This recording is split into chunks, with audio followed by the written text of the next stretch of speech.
Hi everyone, just a quick video about the June edition of Radio User magazine. I was asked to write a review on the Belka DX, the little miniature radio that I got a few months ago, and obviously you've seen lots of videos uploaded, reception videos, etc. It's a very high performing I was going to say pocket receiver, but it's not even that. It's it's absolutely tiny, about the size of a box of matches. And anyway, so I was asked to write a review on it, which was actually pretty straightforward, because when Georg contacted me and we were talking about articles, I suggested it because I'd already owned it and I had already been effectively testing it and uploading videos on my YouTube channel. So Georg thought it was a great idea. So I wrote the article a few weeks ago, and it's now available in the June edition. So I mean, I don't really need to tell you guys very much more about it. It's about the size. It's a little bit bigger than a box of matches. It doesn't have long wave or medium wave. It starts at 1.5 megahertz. So effectively, you've got the end of the medium wave band and the X band. And then it's basically all of HF. You can see how small it is. This is a Sony ICF SW07.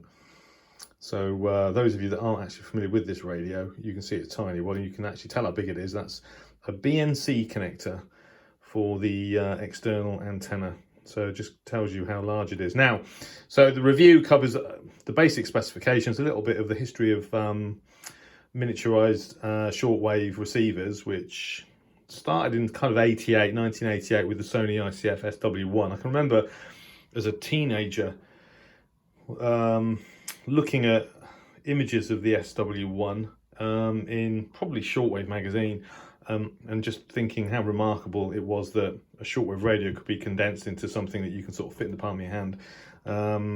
So a bit of history on miniaturized shortwave radios, talk about the ICF SW100, of course, the SW07, and then onto the Belka. So basic specifications, my first impressions, operating it, which is okay, but obviously with only 4 buttons and a sort of multi-knob, obviously we're talking about having to access features through sort of various menus, which are okay actually. Reception parameters, so basically, you know, it's got SSB, AM, sync, all that stuff.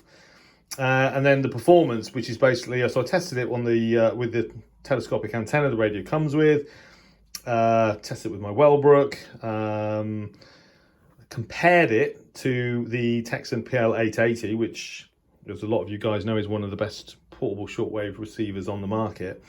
And then some DX, so, you know, Radio Tama, Radio Parasida, Radio Club de Para, Mozov Chasky. I mean, some of these are, so there's basically hypertext links in the magazine in text that you can, I guess if you've got the electronic copy, you might be able to just click on those. I'm not sure, but anyway, all the videos for the DX on this radio are all on my YouTube channel, and then sort of a conclusion. So I enjoyed writing this. This was an easy article to write because I'd already tested the radio quite a lot, as you guys know, and concluded that it's a fine portable radio indeed. So if you don't normally buy Radio User magazine, please buy it. Buy a subscription. This is one of the few print media publications that support the hobby, and you know, it's who knows how long it will last, but a lot longer if more people buy it.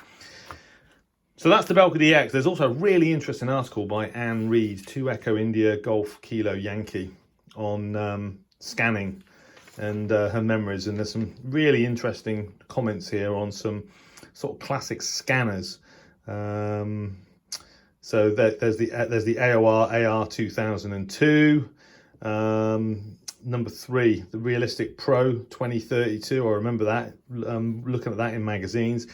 Upateru, Base Station, and the VT225. So that's a really interesting article. And then Tim Kirby, my friend Tim, reviews the RF Finder B1. So this is a dual band DMR 4G LTE transceiver smartphone kind of combination, and that's really interesting as well. I know very little about this side of the hobby, so that's an interesting article from Tim, who is now, as some of you probably know, living in Wales. So amongst other things, the June edition of Radio User Magazine is now, I think it arrived in the shops either this morning or yesterday. So there you go. So anyway, if you hope you managed to get a copy, hope you enjoyed the review on the Belka DX, and I'm already kind of working on another article, so involving more than one radio, as some of you might already know. So anyway, enjoy the magazine, and I'll no doubt speak to you soon via the comments on the YouTube channel. 73.